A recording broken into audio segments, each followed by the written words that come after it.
ஓம் ஸ்ரீ கால பைரவ சுவாமினே நமோ நமகா.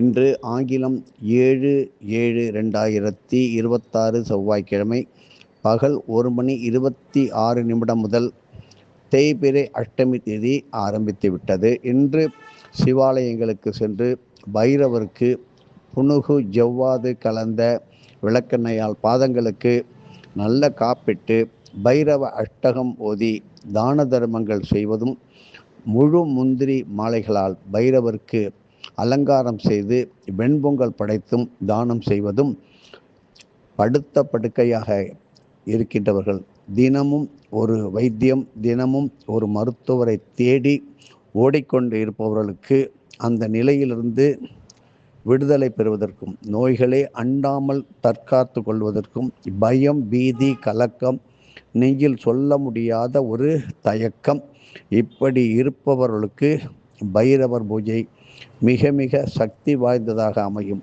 எல்லோருக்கும் தெரியும், தேய்பிறையில் வர அஷ்டமி. இந்த அஷ்டமியானது செவ்வாய்க்கிழமையில் வருவது அதி அற்புதமான நல்ல பலன்களை தரும்.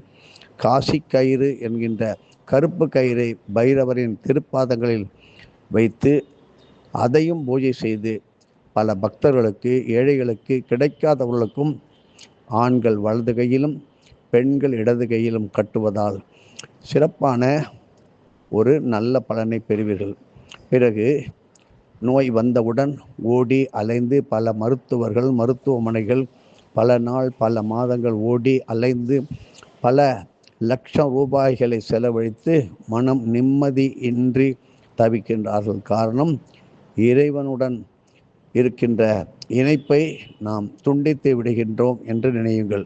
மேலும் இதற்காகத்தான் ஆதி முதல் காலத்திலிருந்து சித்தர்கள், மகான்கள் நமக்கு பலவித தெய்வ மூர்த்திகளின் திரு அவதார காட்சிகள், அவற்றின் வழிபாடுகள், அவற்றால் கிடைக்கும் நன்மைகள், தீமைகள் வராமல் தற்காத்து கொள்வது, இப்படி பல நன்மைகளை மட்டும் சித்தர்கள், மகான்கள் தந்து கொண்டே இருக்கின்றார்கள். இதையே நீங்கள் பல பேருக்கும் சொல்வதும், நீங்களும் ஒரு பைரவ லோகத்தில் உங்களது புண்ணிய கணக்கை எழுதி வைப்பீர்கள். இப்படி பைரவ அஷ்டகம் ஓதுவதும், பைரவ நாமாவளி, பைரவருக்கு அரளிப்பூ சாத்துவதும், செய்ய முடியாத தடங்கி நிற்கின்ற காரியங்கள், வாகன விபத்துக்களால் இறந்து துர்மரணம் அடைந்து அதனால் ஏற்பட்டு அவஸ்தைகளால் பல இடங்களிலே வீடுகளிலே மனவேதனையுடன் இன்னும் பெரும் அதிர்ச்சி நீங்காமல் இருக்கின்றவர்கள் நல்வழி பெற்று உடனே நலம் பெறுவார்கள். எதுவும் என்னுடையதல்ல, அனைத்தும் உன்னுடையதே. அருளாளா அருணாச்சலா.